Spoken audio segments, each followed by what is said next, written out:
Today's podcast is with our good folks and our friends out at Legacy Bucyrus Skilled Nursing and Rehabilitation, located at 1170 West Mansfield Street. For those of us that have age on us, myself speaking here, it's the former ProMedica, the former Heartland. I remember it as Heartland. I was kind of joking around before I started here. I remember when that place was a field prior to that, so I go way on back. But anyhow, 1170 West Mansfield Street, Legacy Bucyrus Skilled Nursing and Rehabilitation. I'm going to give their phone number while I'm doing all of these things, 419-562-9907. They also have a website, lhshealth.com. That's lhs.com. All right, now we got the preliminaries out of the way. My guests today are Erica Lasky, she's the director, and Kimberly Keller, the admissions director. Welcome. Thank you.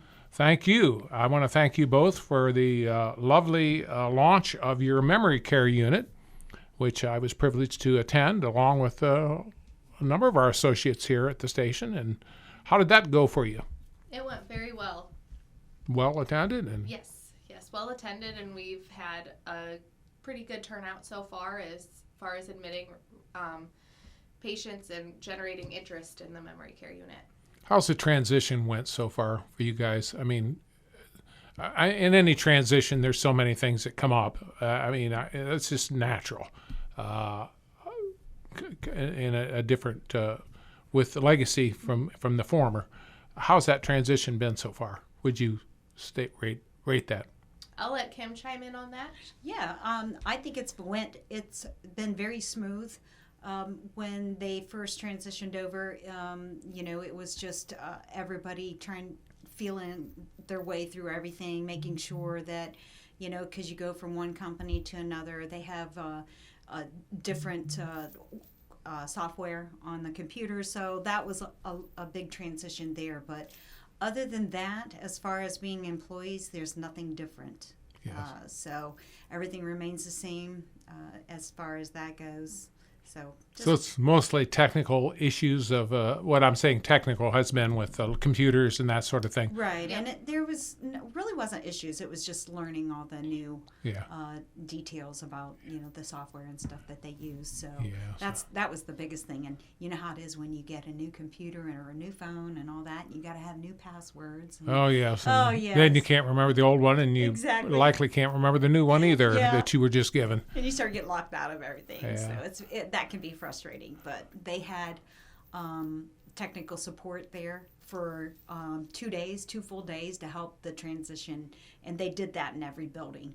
Wow. So, yeah. I did not realize that. Yeah, they have their own technical support at the corporate office, and so they sent a team down to each building that was opening up. Now, so we can have an intelligent conversation here. At least you two can have the intelligent conversation. I think have a good idea.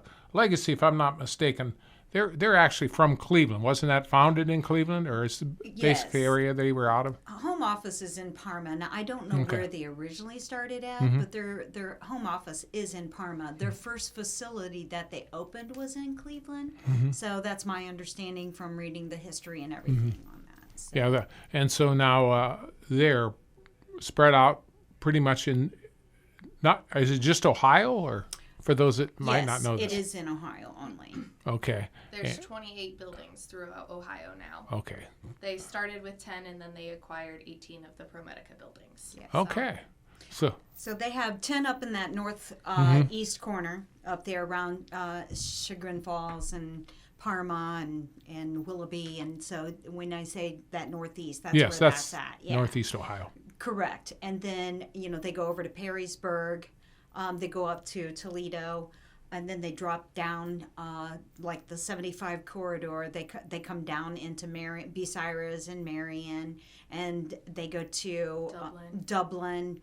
They go down to Dayton, Miamisburg, and all the way over to Mentor. Yeah. And then down along the river, they've got Marietta and Riverview, and so there's quite a few. The reason I mention this is, people, they hear about someone else coming in, taking over a facility, and then they're saying, well, I really don't know anything about them. So that's why I kind of went down that road, just to spend a little time on that. Of course, the greatest thing most people would be is, what can you do for my loved one? Correct? Isn't that really pretty much what this comes down? If I would come out to Legacy and I say, okay, what does your facility offer? Why should I come here? Why should I invest my money? Or, because some of these people, I know I'm sure some are self-pay. Yes. As well as that can be on other programs that pay for their stay. Correct? Correct. So what sets us aside from other facilities? Yes. Is the tenure of our staff. We do have a staff. We're getting ready to celebrate one of our staff. 44 years. 44 years with the company. She started when she was 18 years old, and we're getting ready to celebrate her 44th year with the company. Wow. So we do have a lot of tenure there. We do have a lot of caring staff. Our logo is, we treat your loved ones like they're our family. So we have a lot of skills that we can work with them, as far as we've got short stay, long term.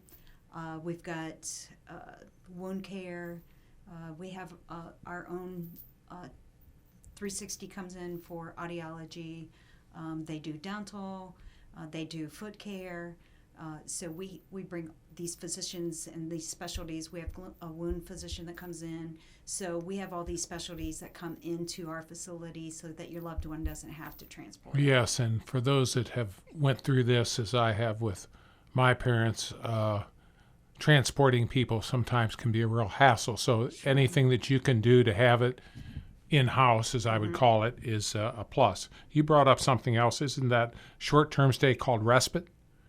Or is it? Or how is that? Or is that not a proper term? We do have short-term respite stay, but we also have short-term skilled stay. Okay. So that's for people that need some occupational and physical therapy, that maybe had knee surgery or broke their ankle or something like that. So. But there is short-term options for somebody that the physicians are saying, well, they really need to be in a place.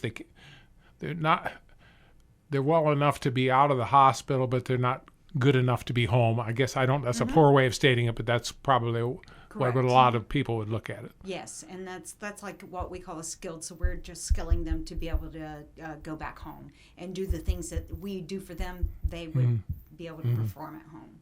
And that is the goal. Yes. Is to get people home, because most people are, quite frankly, they're happier at home. Absolutely. So, but there are some that you reach a point where that's not always an option. And so you have that option that if it does need to be a long-term type thing, you have that option. Absolutely. What else, maybe misconceptions or anything else that you'd like to talk about, basic care or just any of that type of stuff? Anything like that that's the kind of that people bring to you when they come in and they speak to you and say, this is a big concern. What's the people's biggest concern when they come into? Some of the concerns are, how often does my family member get checked? So, they round every 30 minutes on their residents. So, we have a nurse and an aide down every wing, an STNA down every wing. So that way there's a double duty there, so that they're checked by a nurse or checked by an STNA.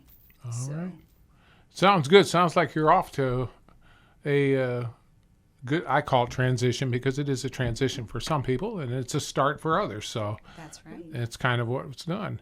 Anything else you'd like to add this morning as we kind of close this podcast out?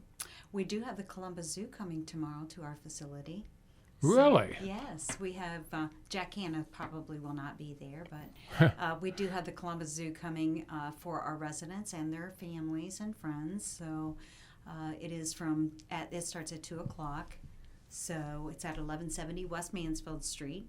So they're not bringing elephants, lions, and tigers and bears, but they will bring like a sloth, some penguins. They'll bring maybe an eagle or a hawk that they'll bring just smaller things. Well, that's a good thing that you're bringing up, because that's something that you folks are constantly working on things of this nature, because quite frankly, by the time this podcast goes out, this will have already happened. That's true. But I'm just saying it's something that people can look forward to, that you're always trying to bring something new in and something stimulating for the residents. Correct. Absolutely. We have a lot of music therapy. We do have people that come in.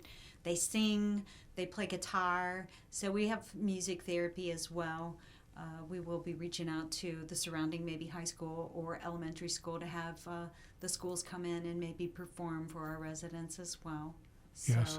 That's wonderful, because anything that kind of brings some joy or some, unless you've been in a facility or know someone that's been in, both of my parents went through like 15 years of stuff, so I know what this is like. So you would like to give people something to hope for and see something different. right. I believe we're going to reach out to the Humane Society and see if we can do a pet therapy too, to see if they can bring a couple maybe cats and dogs and just Yes. parade them through and let them visit the residents and stuff. So we talked about having a pet parade. We have a circular, like Oh a yeah, you have the drive there for Yeah, it. and we thought about doing like a pet parade, maybe having them dress their pets up for October, Halloween, and having them parade through there. Well, I'll tell you, I thank you, Kimberly Keller, the admissions director, and Erica Lasky, the director at Legacy Bucyrus Skilled Nursing and Rehabilitation, for being here today for the podcast. And if you want to know more, give them a call at 419-562-9907. If you want to know, or also you can go online to lhshealth.com. I'm sure they'd look forward and love to talk to each and every one of you folks. Thank you for listening today.